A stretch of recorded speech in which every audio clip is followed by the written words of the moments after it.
2,14. Todos encontraram, diga amém.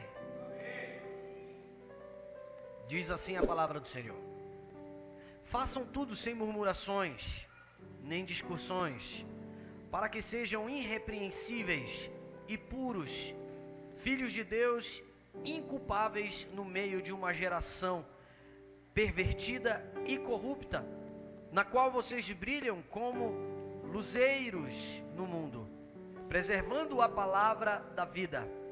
Assim, no dia de Cristo, poderei me gloriar de que não corri em vão, nem me esforcei inutilmente. Amém. Somente até aí. Você pode tomar o seu assento, glorificando o nome do Senhor nessa noite. Aleluia. Amados irmãos, eu quero que você atente bem para essa mensagem, daquilo que o apóstolo Paulo, ele envia como recado para a sua igreja, para a igreja do Senhor, para a igreja do Senhor. E eu coloquei o título dessa mensagem como verdadeiro cristianismo, porque de fato é. Aquilo que o apóstolo Paulo, ele escreve nessa carta aos Filipenses, tem um quê de especial, tem um quê de diferente. Em primeiro lugar, porque foi a primeira igreja que o apóstolo Paulo fundou na Europa. Foi a igreja de Filipos. Tá? E depois, porque um dos primeiros cristãos a se converterem ali foi uma mulher chamada Lídia. E ali ele encontrou, um povo que vivia numa região completamente idólatra.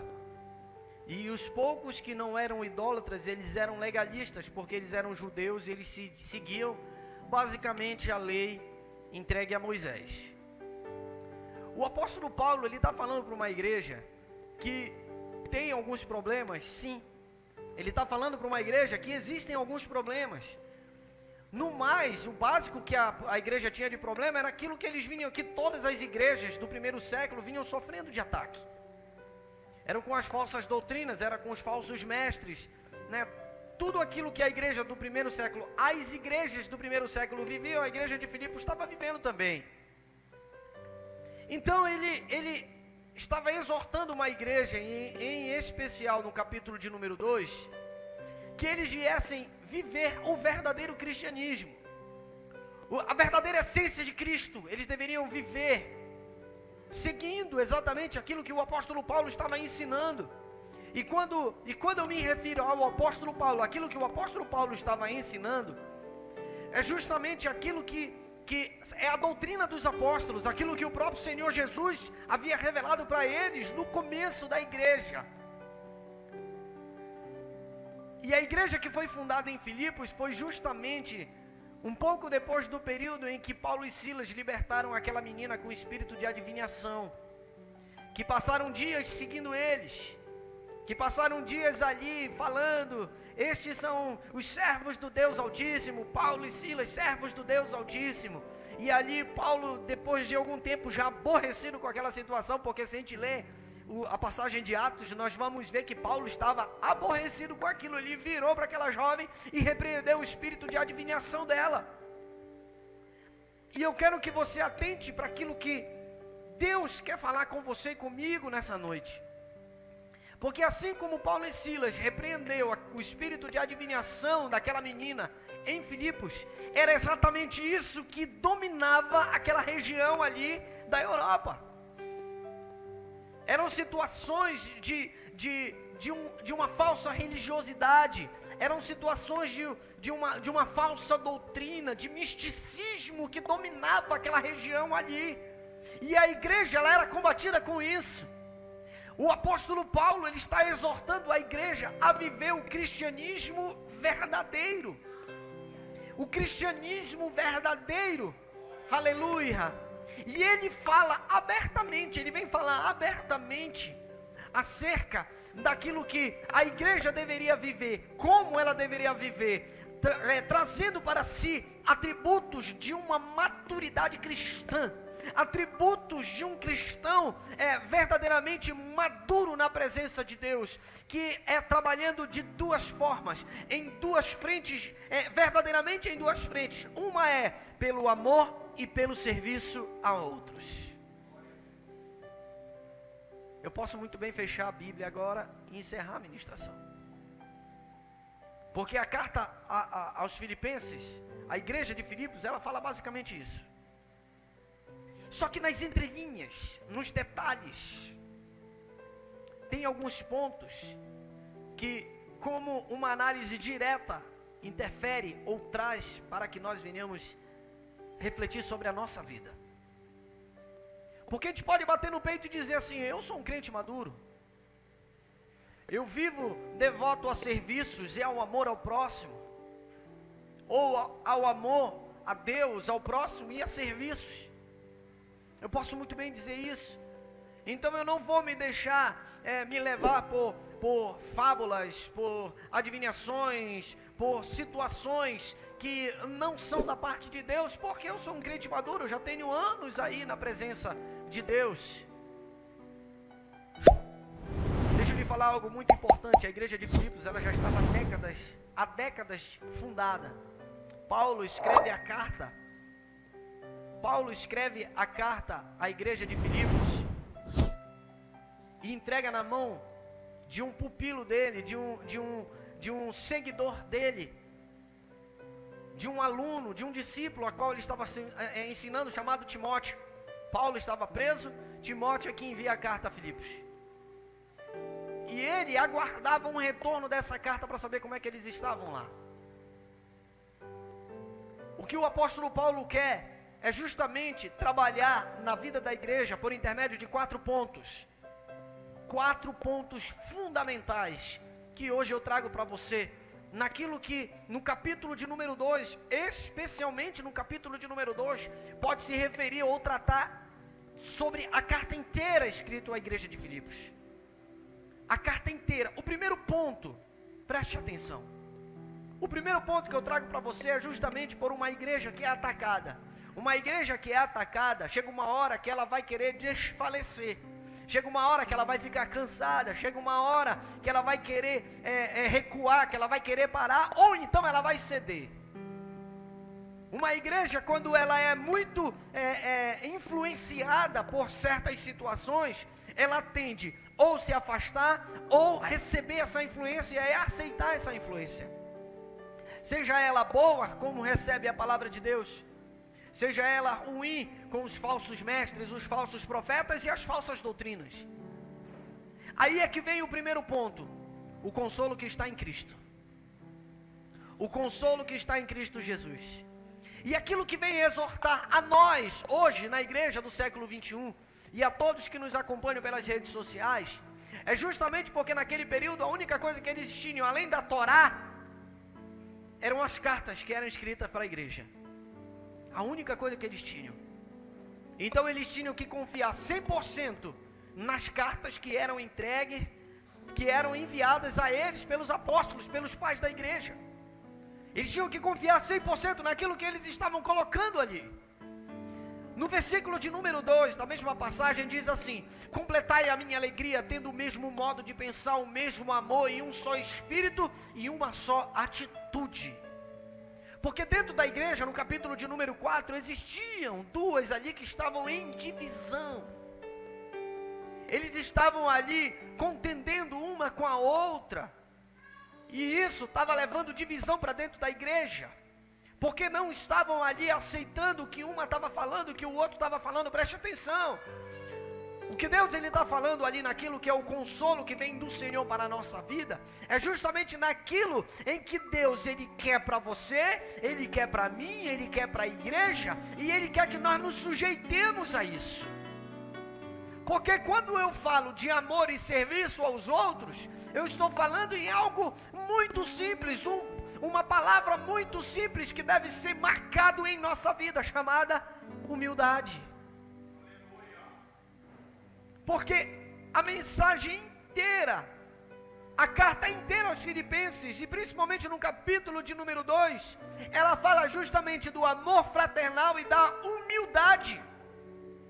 A humildade que faz com que eu me sujeite ao irmão, a humildade que faça com que eu confie mais no Senhor, a humildade que faz com que eu me entregue mais a serviço da igreja e a serviço do próximo. Essa humildade que vai fazer com que eu me entregue na obra de Deus. Jó, capítulo de número 5, versículo de número 11, diz assim: põe os abatidos num lugar alto e conduz os enlutados a um lugar seguro.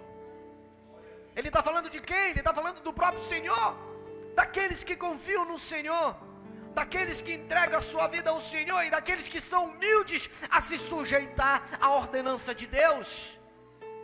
Nós somos aqueles que carregamos a palavra de Deus na nossa vida, e devemos levar essa palavra a toda criatura, mas levar de uma maneira simples, de uma maneira humilde. Olhe para Cristo como Ele pregava, olhe para Cristo como Ele falava. Apocalipse capítulo de número 21, versículo de número 3 e 4. Então ouvi uma voz forte que vinha do trono e dizia: eis o tabernáculo de Deus com os seres humanos, Deus habitará com eles, eles serão o povo de Deus, e Deus mesmo estará com eles e será o Deus deles, e lhes enxugará dos olhos toda lágrima, e já não existirá mais morte, já não haverá luto, nem pranto, nem dor, porque as primeiras coisas passaram. Isso é para aqueles que se mantêm firmes, isso é para aqueles que se mantêm fiéis, isso é para aqueles que se mantêm humildes na presença de Deus, em sujeição. Porque quando eu me coloco, quando eu me levanto, quando eu me coloco acima dos outros, esquece humildade, que não existe. Não existe. Então eu não me encaixo em Apocalipse 21, 3, 4, quando Deus diz: esses serão meu povo. Eu não estou nele. Porque uma das características do povo de Deus chama-se humildade.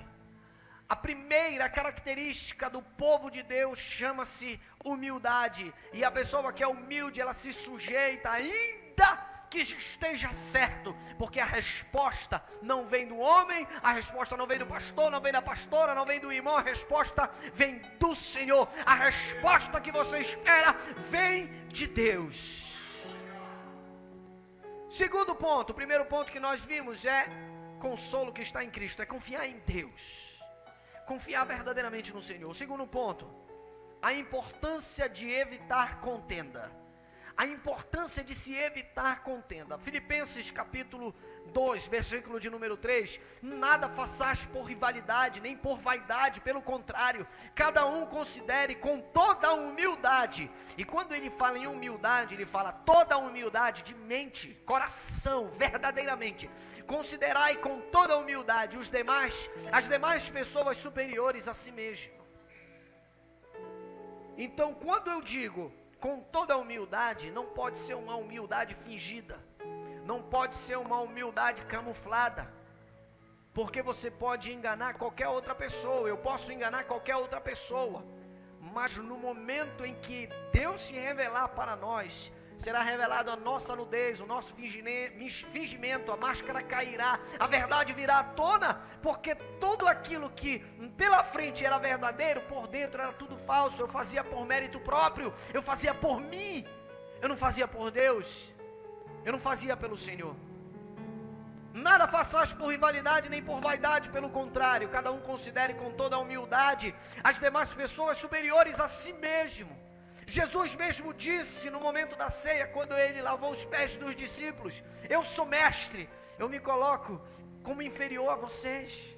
Eu sou mestre, Senhor, lavo os pés de vocês. Façais o mesmo também. Façais o mesmo também. E eu trago uma referência para você, que essa referência, eu considero ela pesada, mas ela é verdadeira.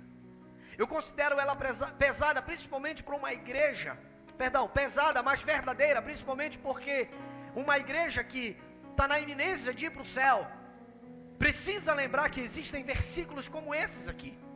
Provérbios capítulo 6, versículo 16 ao 19, que diz assim: há 6 atitudes que o Senhor odeia, 7 atitudes que Ele detesta. E Ele coloca as características: olhos arrogantes, língua mentirosa, mãos que derramam sangue inocente, coração que maquina planos perversos, pés que se apressam para fazer o mal, a testemunha falsa que espalha difamações e aquele que provoca contenda entre irmãos. 6 atitudes que o Senhor odeia, 7 atitudes que Ele detesta, ou em outras traduções, que Ele abomina. Ele abomina. Sabe o que eu vejo, irmãos? Que verdadeiramente a humildade é um santo remédio, se eu posso dizer, se eu posso usar essa palavra com S minúsculo, claro, é um santo remédio para as atitudes erradas. Sabe quando eu errei e reconheço? Sabe quando eu falhei e reconheço? Dê uma olhada para Cristo. Dê uma olhada para Cristo. Filipenses 2, de 6 a 8. Sempre no capítulo de número 2, de 6 a 8. O apóstolo Paulo diz assim, a palavra de Deus diz assim: o qual, tendo plenamente a natureza de Deus, não reivindicou o ser igual a Deus, mas pelo contrário, esvaziou-se a si mesmo, assumindo plenamente a forma de servo, e tornando-se semelhante aos seres humanos. Assim, na forma de homem, humilhou-se a si mesmo, entregando-se à obediência até a morte, e morte de cruz. Sabe, como é que eu não consigo olhar para Cristo e tentar nem que seja um pouquinho imitar Ele? Deus desceu da sua majestade e se colocou como servo, como homem. Olha como Deus desceu, olha como Cristo desceu, olha como Deus ele desceu da sua glória inacessível. É a luz inacessível. Deus, ele desceu dessa forma. Deus se colocou como servo, homem, humilhou-se. Ele não precisava disso.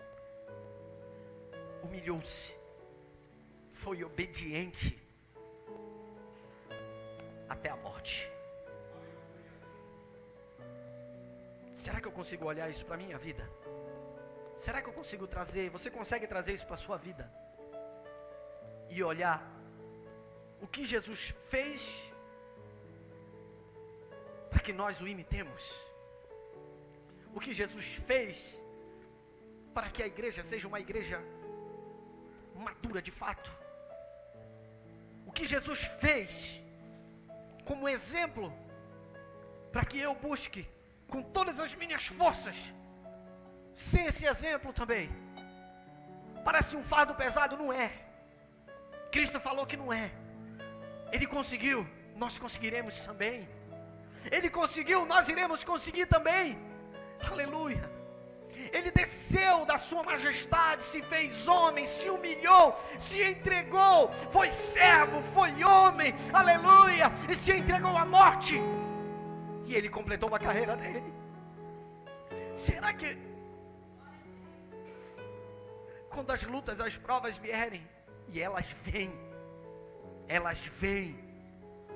enganado é o homem que acha que vai ficar tudo bem. Pode aliviar um pouquinho, mas ficar bem não vai. Não vai. A peneira está sendo balançada, está sendo sacudido.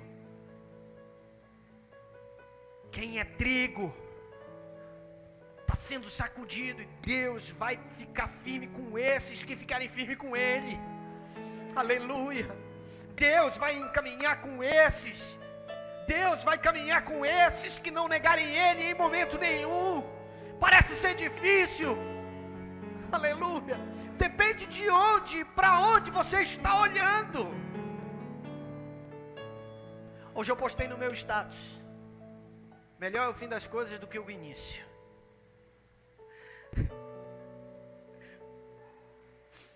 Melhor o fim das coisas do que o início, sabe? Tem dias, eu não sei você, mas tem dias que eu acordo dizendo: Jesus, vem logo.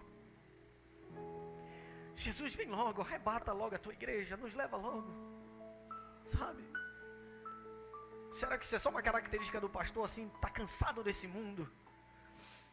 Eu recebo constantemente nas redes sociais, eu gosto muito dessa parte de ciência, que os alienígenas vão aparecer. Gente, os alienígenas somos nós, os crentes. Nós não somos desse mundo. E há muito tempo atrás eu preguei para a igreja, ministrando a palavra, dizendo: você é um alienígena, você não é desse mundo. E se nós não somos desse mundo, eu vou trazendo uma dimensão bem menor. Preste atenção, eu vou trazendo uma dimensão bem menor. Você passa um tempo fora da sua casa, você fica com uma vontade de voltar para sua casa, não é verdade? Quer chegar lá no seu quarto, trocar de roupa, tomar um banho, relaxar, não é verdade? Nós sofremos nesse mundo porque a nossa casa não é aqui. Nós sofremos nesse mundo porque a nossa morada não é aqui. A nossa morada é celestial. O nosso corpo geme para voltar para casa. O nosso corpo geme para voltar para a nossa morada, que é do lado do Pai. Aleluia. É ao lado do Senhor. É isso que nós queremos. Aleluia. 1 Coríntios capítulo 2 versículo 16: quem jamais conheceu a mente do Senhor para que possa instruí-lo? Todavia nós temos a mente de Cristo. Aleluia. Nós temos a mente do Senhor. Filipenses 2,5 diz: tende em vós o mesmo sentimento que houve também em Cristo Jesus.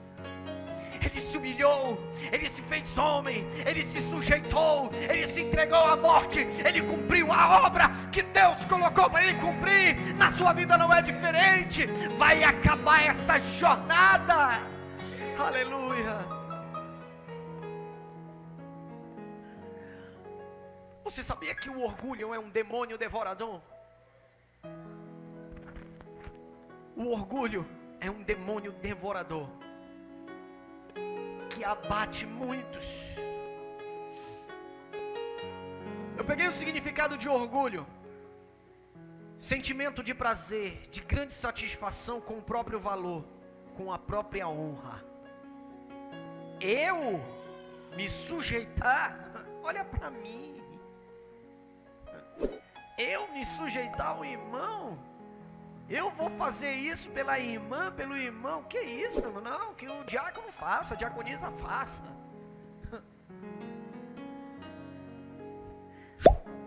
Você de Deus, né? Está se colocando acima dos outros. Não conhece o Senhor. Não conhece a Deus. Precisa voltar para o primeiro amor. Precisa renovar a sua aliança com Cristo.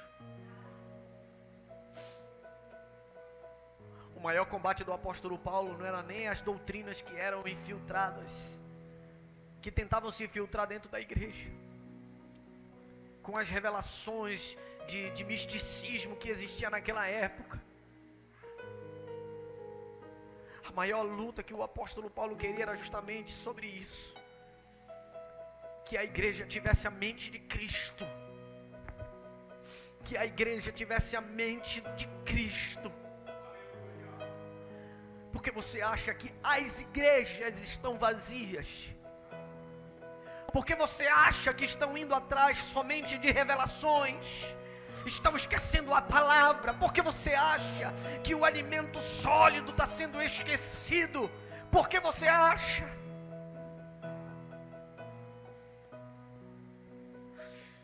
Porque esqueceram de Cristo, esqueceram do abençoador, querem sua bênção, são imediatistas, esqueceram da jornada, não estão com foco no Senhor. não tem foco em Deus, não tem a mente de Cristo, está faltando a preocupação do apóstolo Paulo com a igreja, não só com a igreja do primeiro século, mas com a igreja do século 21, aleluia, é justamente isso, que a igreja não perca o primeiro amor, que a igreja não perca o foco em Cristo, que tenha a mente do Senhor para caminhar de glória em glória, aleluia. Agora, se esses permanecerem, aleluia. Se esses permanecerem, veio o quarto ponto, porque o terceiro foi a mente de Cristo.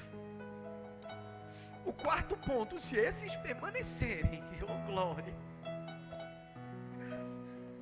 esses recebem a exaltação de Deus.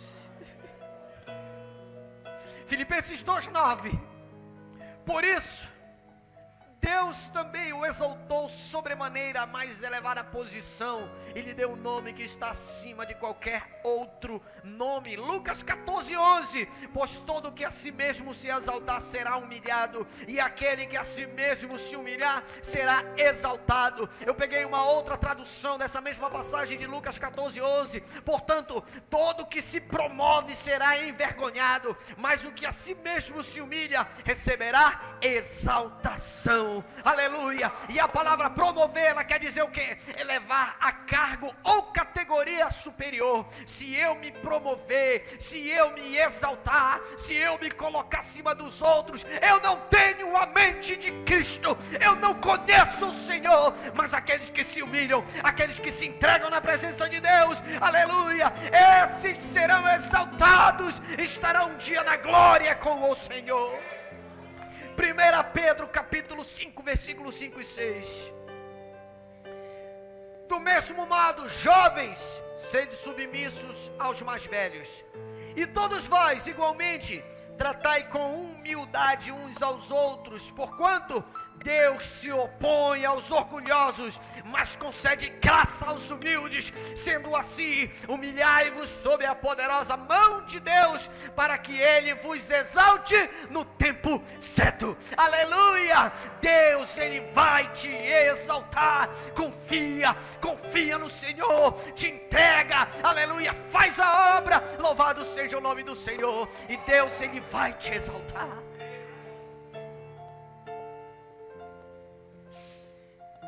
Você conhece a história da rã,